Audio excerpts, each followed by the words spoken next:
APAC presenta, con el apoyo cultural de Tradiciones para el Mañana, Federación Ginebrina de Cooperación.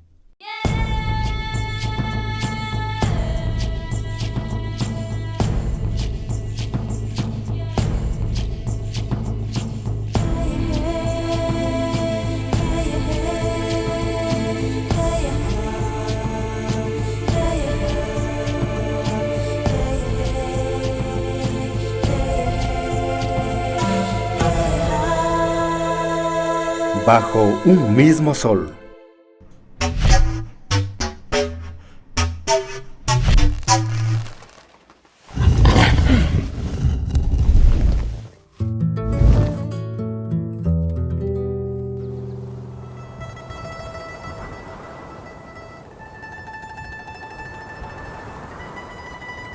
Estamos en la comunidad de Santa Teresita de Buenibuela. El páramo de aquí es de la comunidad de Buenibuela. En el páramo es bonito porque ahí se tienen los animalitos, donde nosotros siempre hemos mantenido los animales para nuestro sustento. Todos vamos, los que se tienen el ganadito, vamos a salarles, a rodearles.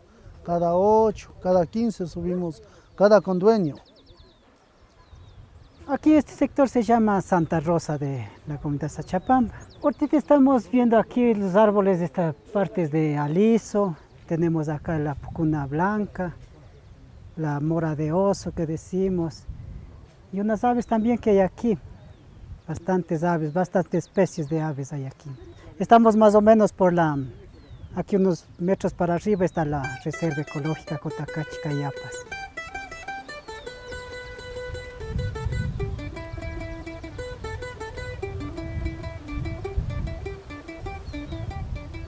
El páramo es lo más importante, cuidar, por lo que hoy en vez de tumbar un árbol estamos reforestando. Hoy mismo estamos con reforestación arriba en el sitio denominado Cucharo.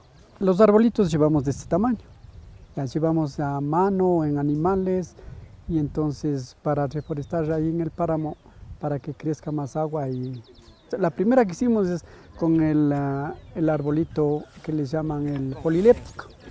Entonces eso está plantado arriba, ya son matas más grandes, son árboles. Entonces de ahí se hizo otra plantación, otra vez con la misma especie de árbol y luego con aliso. Es que lo que a nosotros siempre nos ha gustado mismo conservar, tenemos riegos de plantas en las que ojalá el agua no nos faltará nunca. Por eso nosotros hacemos cualquier defensa del agua, siempre trabajamos es para el agua.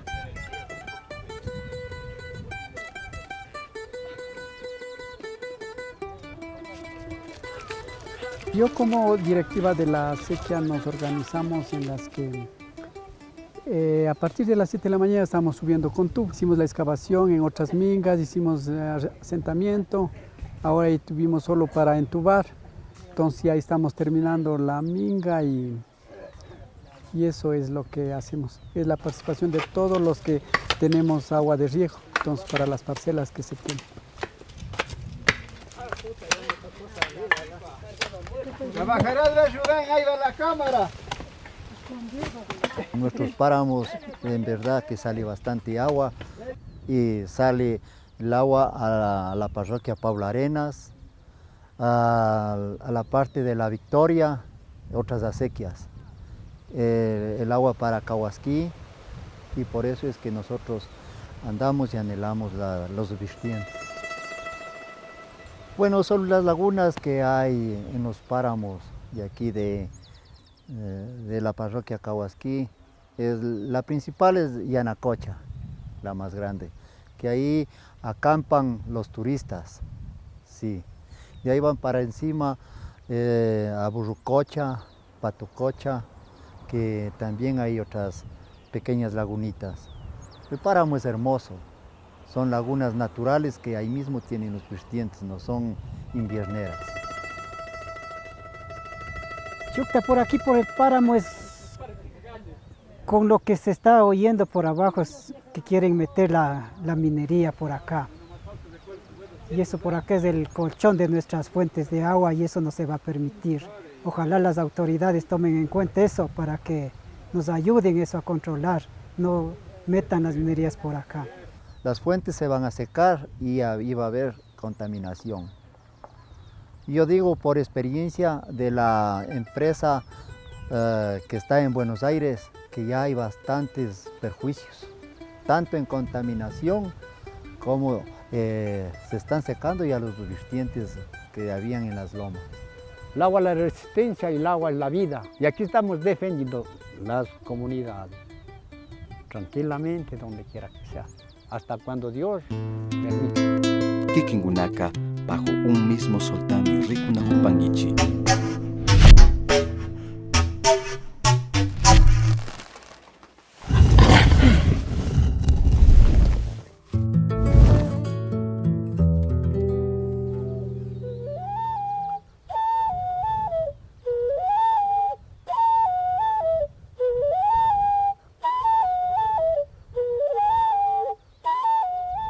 Kansi ka uchi jago mana kai ko pika usabas kansi vinyas kansi kai pi Manuel Mesías kinchuango kapani masigo turo ko jagtago pika usaban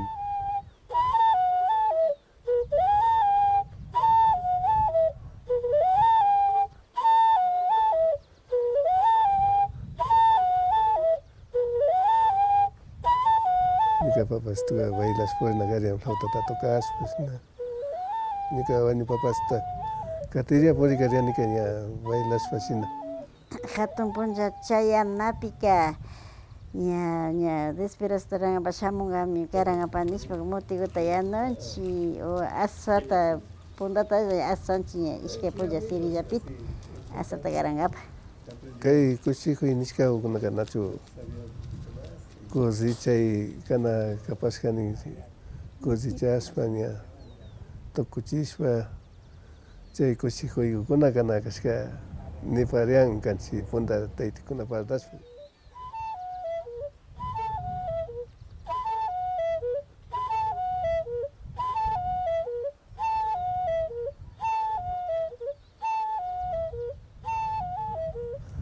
y kanchi kai kuska jakta kunao muras chupa kunao tan nakarian ka ni papacito ka chelado kunao baila kariansi Hatun punja chaya pika nya cosa taita katira ringapa almuzachian panis paka segura panchi papago motigo y sacuyigo alolongo na pollo pedazo gnats nata kipita raspaña nya paikuna chamos paña yuxipika nya yuxinchi Nianda ringa paniska kuna ka sutono kuna tia kotinya bomba paniska nya bailes muy nahanchi tepa koti sutono nya koti tiang ari tono ka tita ka tiang jamari hila pero naya ring ya kunga ring ya mais una kaskata ita kiguta tokarini tokuya bailao kuna golpe yuxingap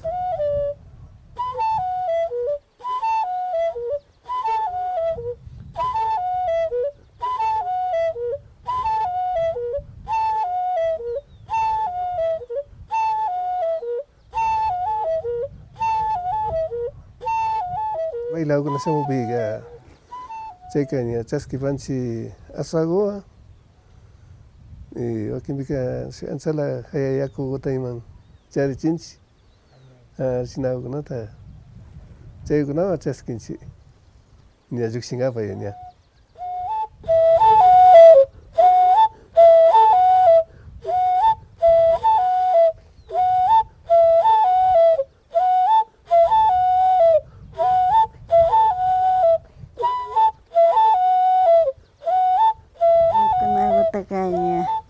Parque muy na kama rinchi istango pisakingapa ama paria porinahungapa istango pisakishpa miña parque manda gaña golpe yuxipika ña katiria rinchi istangoma ña golpe familia pura kuntanajushka gaña platugo ña convidanchi tukuyma ña cosa taytapa mesapipish ña churanchi fitiguwa lulunguwa shina nasha ña almuzachinchi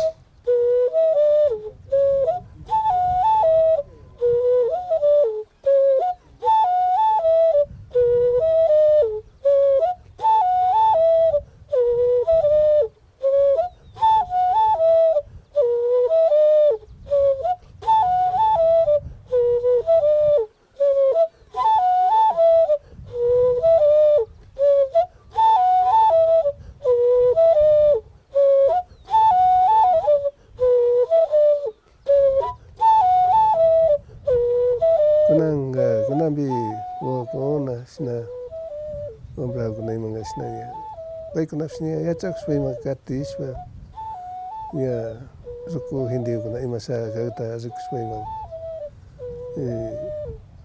yachakushpa ali kanman yanchika ari yachakushpa ali kanman yanchik ama kunkankapay ama chay bayliykuna ama chinkachun shina tushuykuna.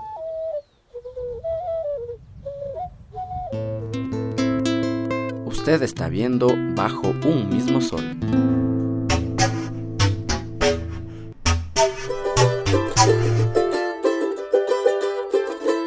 ¿Cómo están? Imanaya. Hoy estamos en Rimari. Vamos a aprender palabras que ustedes pueden utilizar en su vida diaria con sus amigos. Aquí tenemos ananaigu. Esto se utiliza cuando queremos decir qué bonito, qué hermoso, qué tierno. Por ejemplo, cuando vemos a un bebé recién nacido le decimos qué bonito, qué hermoso que está su bebé. Ananaigu. Sakishunya. Esta palabra se usa cuando algo pasa y decidimos dejar las cosas tal cual como están. Por ejemplo, yo estoy viajando en el bus con mi amiga y al bajarnos del bus nos damos cuenta de que nos han dado el vuelto menos y mi amiga me dice, vamos a reclamar. Y yo le digo, no, sakishunya, dejemos nomás. Muy bien, hoy hemos aprendido dos palabras. Ananaigo, que quiere decir hermoso, bonito. Y sakishunya, dejemos nomás. Y a ustedes les dejo la tarea para que hagan dos oraciones y nos dejen en los comentarios. Y así aprendemos el quichua de corazón. Shinami shunguan ñukanchi shimita yachajunakanchi. Kikinkunaka bajo un mismo soltami rikuna hupangichi.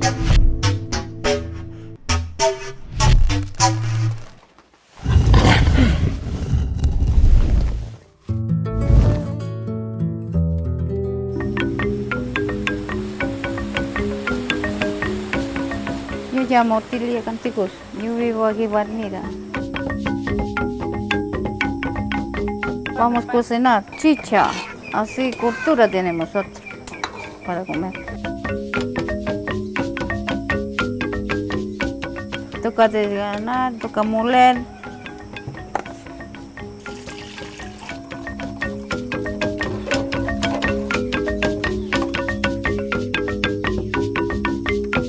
Toca estar sirviendo, si no, ahí es bueno servir.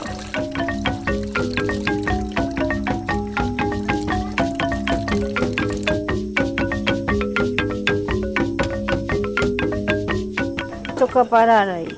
Cocina, toca la candela, que cocina rápido. Ya hay cocina ya.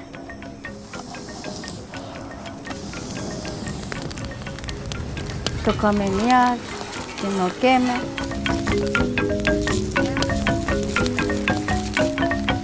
Toca poner todo aquí, que haga sabroso.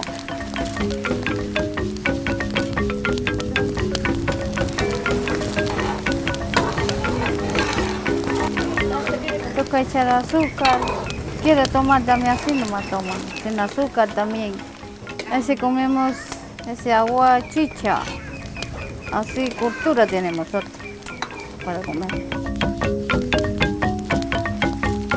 Ya está, ya. Toca sacar.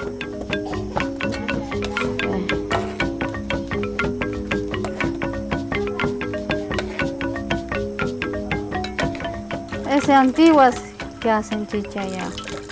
Así cultura tenemos nosotros para comer. Toca tomar caliente. Usted está viendo Bajo un mismo sol.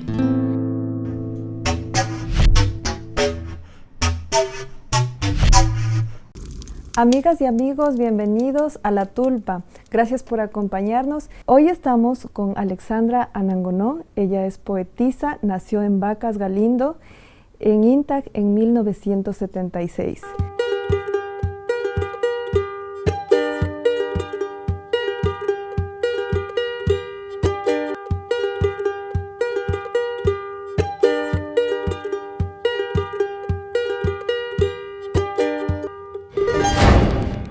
¿Desde cuándo nace estas ganas, esta inquietud de hacer poesía en Alexandra?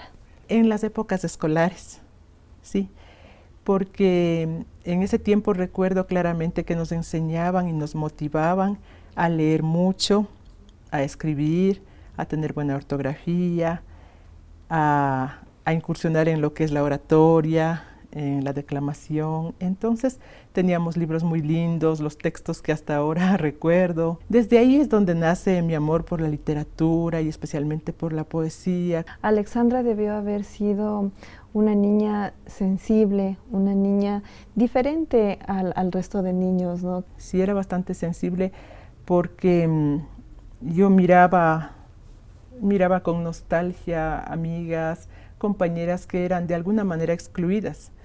Y cómo no, incluirme yo también en este grupo, ¿no? Porque en ese tiempo sí se notaba todavía lo que es este racismo.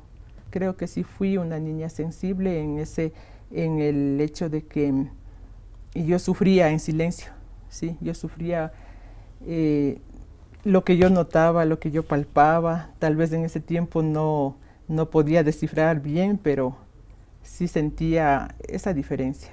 ¿Qué fue lo primero que empezó a escribir Alexandra? Escribir a la escuelita, escribir a Otavalo, nuestra ciudad querida, escribir a la madre, al padre.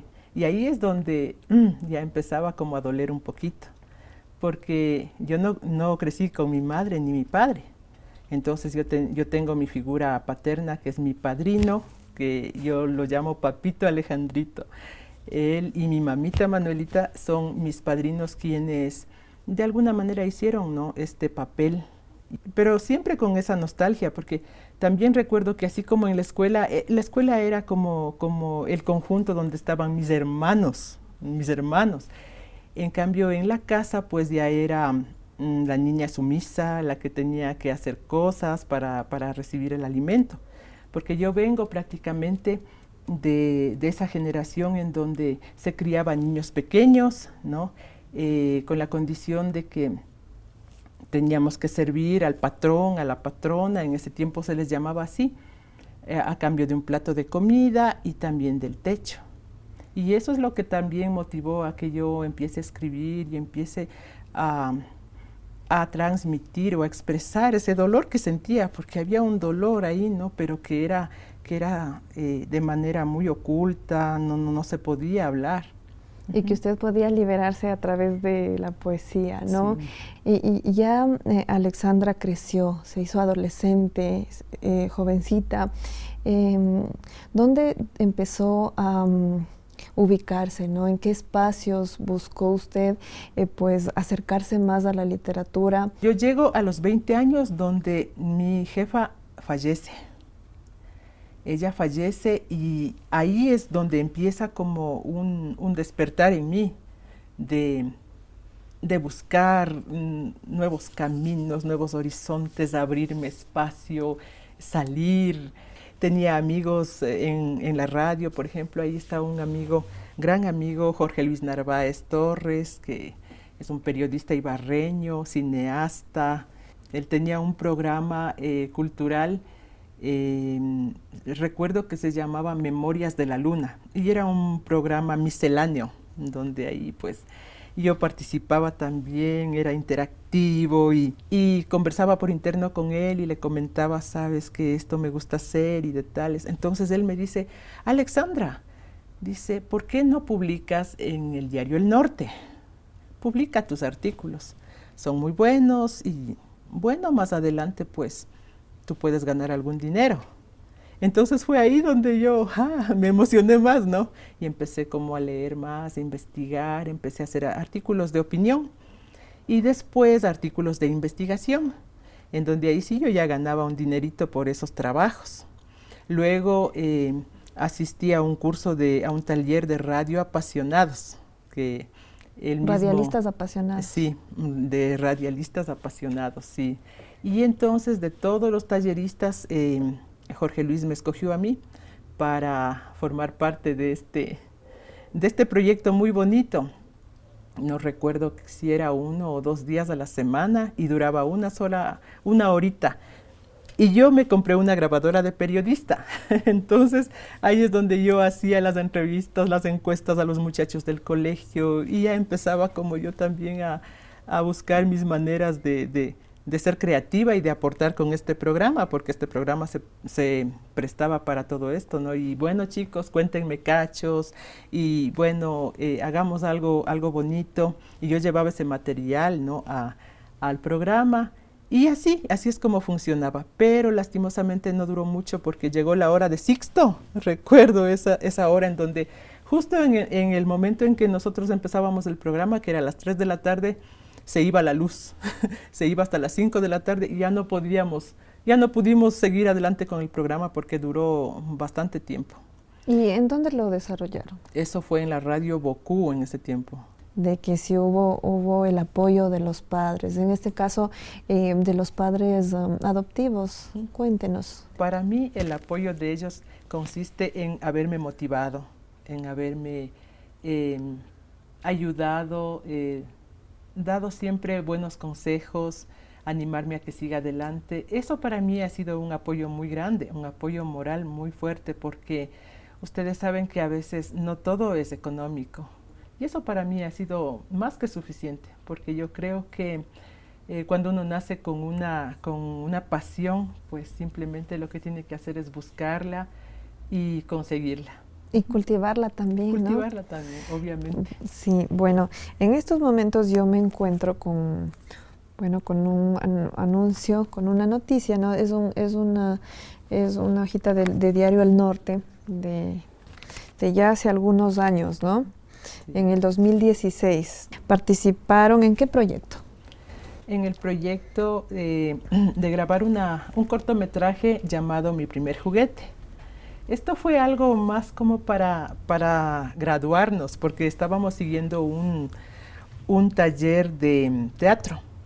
Y lo hicimos con Anaí Pérez y otros actores, niños, era la mayoría niños, porque la historia de este cortometraje pues se centraba en niños y en las pocas oportunidades que tienen algunos chicos para estudiar, para salir adelante, para tener un futuro mejor, ¿no? Entonces a mí como que me sentía como identificada con este tipo de historias. Alexandra Anangonó es parte del colectivo Literatura y Artes en el Mundo. Cuéntenos en qué consiste este proyecto. Recuerdo unos meses antes de que caiga esta pandemia, me hice amiga de William Lituma, que es un ajedrecista, gestor cultural ambateño. Y ahí es donde nace, ¿no? Esto de, bueno, envíame un poema y vamos a ver qué pasa. Entonces él empieza como a promocionarme como poeta, nos da el espacio y ahí pues habemos varios escritores, poetas de varios países, porque es un colectivo internacional. Y todos los domingos había domingos de poesía en donde nosotros participábamos con un tema específico. Y ahí es donde empiezo a conocer a mucha más gente y empiezo a darme cuenta que esa gente me empieza a motivar y me anima, sabes que escribes muy lindo, sigue así. Y nos daban unos incentivos de los diplomas, ¿no? Por participar, y hacían también el segmento de la poesía o el poeta destacado. Y salí 2 veces como, wow, con la medalla del poeta destacado. Entonces, todo esto como que dije, no, pues entonces yo creo que a la gente le gusta lo que escribo. Y continué. Ahora vamos a hablar, Alexandra, sobre su poemario. Cuéntenos cómo se llama el poemario, dónde fue publicado, y si tiene por ahí algún poema que nos quiera dedicar, estamos gustosos de escucharlo. Muchas gracias. Bueno, mi poemario todavía no ha sido publicado, es todavía un trabajo inédito. Mi poemario se llama Cuando decida volar. Y esto lo logré gracias a la ayuda de unas amigas de la Fundación Impulso. Con ellas es que me siento y empezamos a seleccionar los que a nuestro criterio estaban mejores. Y ellas son las que me ayudan a hacer esta recopilación de varios años y los actuales también de este poemario Cuando decida volar. Y ahora está en proceso, o sea, yo estoy buscando alguna editorial que crea en mí, en mi trabajo, y que me abra las puertas y me ayude a publicarlo. Quisiéramos escuchar un pedacito nada más de alguno de sus poemas. Claro, con mucho gusto. Les podría dedicar uno. Bueno, letras breves. Como yo siempre digo, hay dos tipos en la oleada. Unos llenitos de todo, otros llenitos de nada. Pero para ser breve, y no es que yo me quejo, en el ocaso del cuento todo terminará parejo. Hermano el cobrizo, el blanco, el rojizo, el negro, el mestizo, y un padre quien nos hizo, del color que él quiso. La geografía nos divide, las realidades que se viven, injusticias nos persiguen, el poder en pocas manos, no nos dejan ser hermanos. Para finalizar el relato, reconocerme es ingrato, que todos llevamos carencias, unos de recursos por condiciones limitadas y otros de sentimientos por riquezas disfrazadas. ¿Qué inspira más a la poetisa? ¿El amor, la tristeza, la esperanza, la familia? Cuéntenos.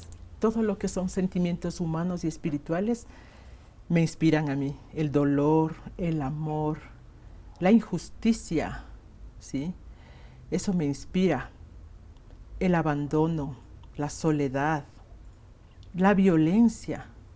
Todo eso inspira de manera, yo sé que son cosas negativas, pero inspiran hablar, inspiran quejarse. Esta es una manera de quejarse, de golpear puertas, decir, sabes que esto no está bien.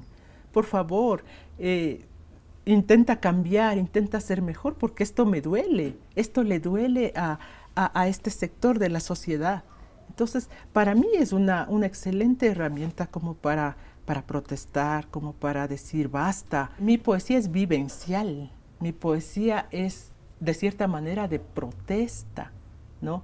Ante un sistema que nos ha agobiado demasiado. Entonces, un muchacho, un niño, no me va a decirme con palabras tal vez muy elegantes, no me va a decir lo que quiero, simplemente le va a decir, ¿sabes qué? Señor presidente, yo tengo hambre. Señor presidente, yo no tengo zapatos, mi padre no tiene trabajo para enviarme a la escuela. Una ancianita, una ancianita va a decir, ¿sabes qué? Yo tengo a mis hijos que me abandonaron. O sea, en palabras tan castizas, tan comunes, ¿no? Y a eso es donde yo voy. O sea, yo lo que trato es de transmitir lo que la gente más olvidada, el sector más vulnerable, siente, no más. Compártanos consejos para escribir. ¿Cómo hacemos los que no tenemos esos dotes literarias como usted nos dice? Yo creo que todos somos, como dice ese dicho, músicos, poetas y locos, todos tenemos un poco. Lo que yo les podría recomendar es lean mucho, escuchen música. Eso es como que son pequeños estímulos, ¿no? A mí me ha funcionado leer a otros autores, escuchar música, sentarse solo. La soledad es buena consejera muchas veces. Meditar, hacer oración, me ha funcionado a mí mucho esto. Y yo creo que luego esto va nomás fluyendo y fluyendo. Tenemos que alimentarnos de otros escritores, de otros artistas. Es necesario. Necesitamos, no somos uno, no estamos solos aquí en esta tierra. Somos un colectivo grande que nos alimenta, la tierra nos alimenta, el universo, la Pachamama, como dicen aquí, ¿no? Nuestros hermanos indígenas, nos alimenta. Entonces tenemos que tener ese contacto con los animales, con la naturaleza, con las flores. Y van a ver cómo ellos nos van transmitiendo esa sensibilidad y de ahí nosotros vamos entregando también. Bueno, de esta manera nosotros vamos a finalizar esta bonita conversación. Un abrazo a todas las personas que se dedican al arte, a la literatura. Quiero mandar un abrazo hasta el cielo a mi actriz favorita, a una persona que amaba el arte en todas sus formas, Anita Fernández Alvarado. Un abrazo para ti allá, amiga, donde ahora vas a pintar el cielo de colores. Mi nombre es Cristina Ortega y ha sido un placer estar aquí acompañándoles en La Tulpa. Gracias a todos.